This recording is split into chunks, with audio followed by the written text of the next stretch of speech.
Assalamu alaikum, dear students. Our current topic is Coming Full Circle, Emergence of World English. I hope and expect by the end of this session, you would have an idea of the factors and reasons that have contributed towards making English a global language. Well, there is no denying the fact that English has gone global. Today, English dominates the world stage in a number of ways and in a number of languages. It has surpassed, any precedence from the past where no language ever in human history spread with this speed, and never ever any language attained such a huge number of speakers as English has done today.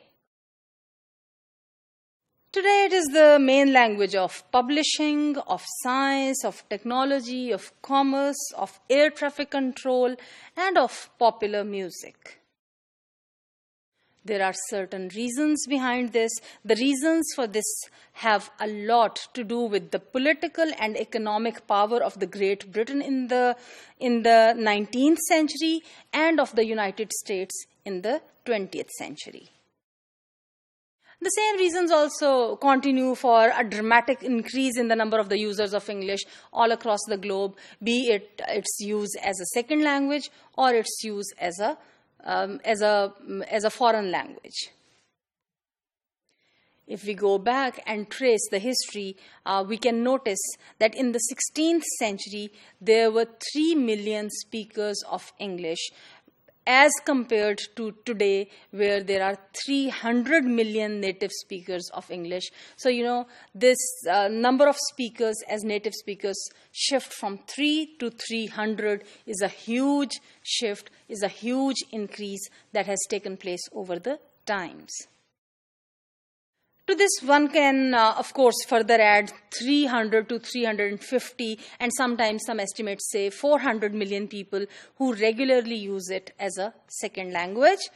In fact, if we do total calculation, 1 billion people use English with varied degrees of proficiency and, of course, fluency.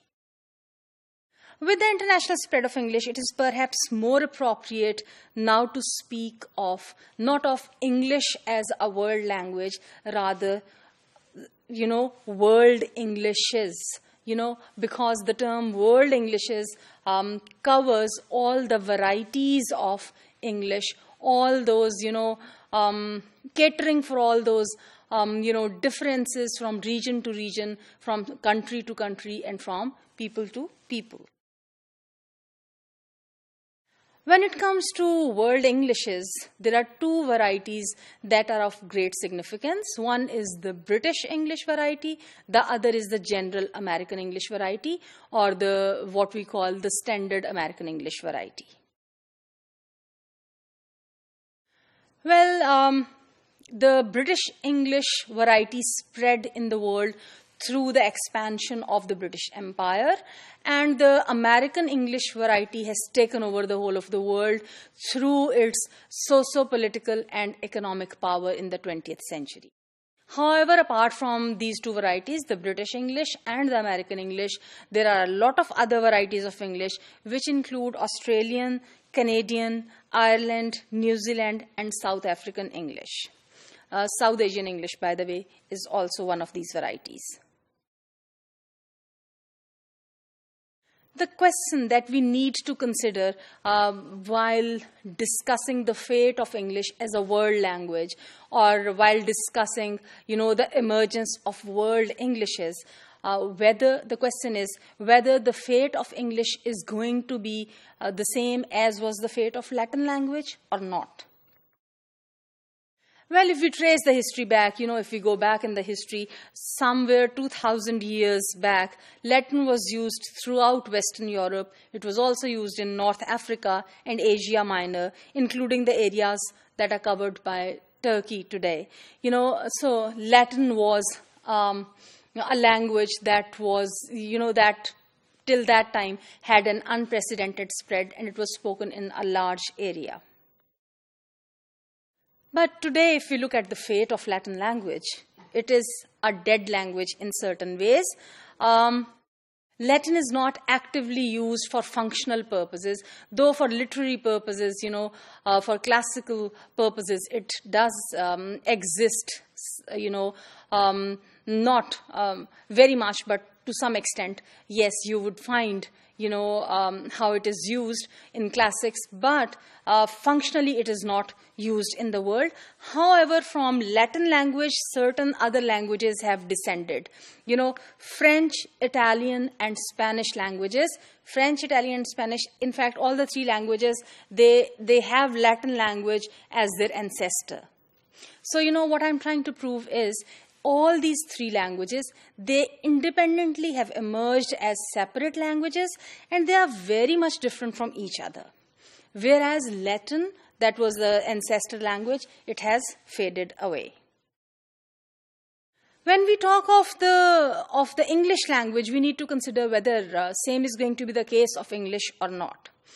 Well, considering English as a world language, we need to consider further, certain reasons. A language, if we look at the history of languages, we can realize that a language becomes a world language for certain extrinsic reasons, not for intrinsic reasons. Which means language doesn't have any such quality in itself that having this quality, it would become a kind of international language. It is the extrinsic factors, the external factors, the surrounding factors, the socio-political conditions of the world, what is happening around who are using this language, that determines whether a language would have, a chance to be an international language or not. When we think of English and consider these extrinsic reasons, actually, the power that is associated with English language is the power that comes from the people who use English. Now this power is both political and social. In fact, it includes technological, economic, and cultural power.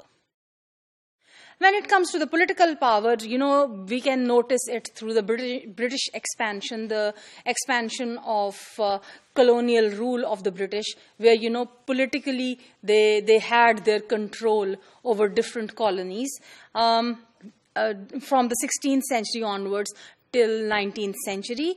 And, language was used as, one of the tools for this expansion. Because it was the language of the powerful people, it was a language of power. And actually it was said that this is the language on which the sun does not set, because so much of the area of the world was under the British rule that, where English was spoken, that, sun would never be set on that. When it comes to technological power or industrial power, the revolution of the 17th and 18th centuries came with this, supremacy of English. And, if we look at today's world, actually all the technology and all the science and all the knowledge, it comes from, most of it comes from the USA, it all comes from the West, where English is the language. Naturally then, English becomes the language of power.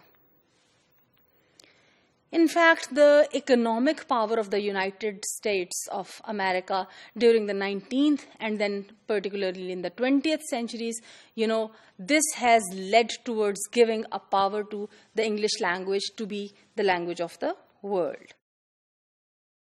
In fact, apart from this technical and, all this information technology kind of power, culturally also, in the 20th century, the US has overpowered the world. If you look at your own lives, you would realize, how much we are influenced by the American lifestyle and by the, in almost every walk of life, there is an influence of the American culture today. And of course, with that comes the American language, that is English. Today, if we look at the world, in fact, we have English encompassing all the domains of life, thus making it a complete circle where everything comes within the circle of English, be it any domain of life, such as politics or economics, or press, or media, broadcasting, music, travel, communication, or education.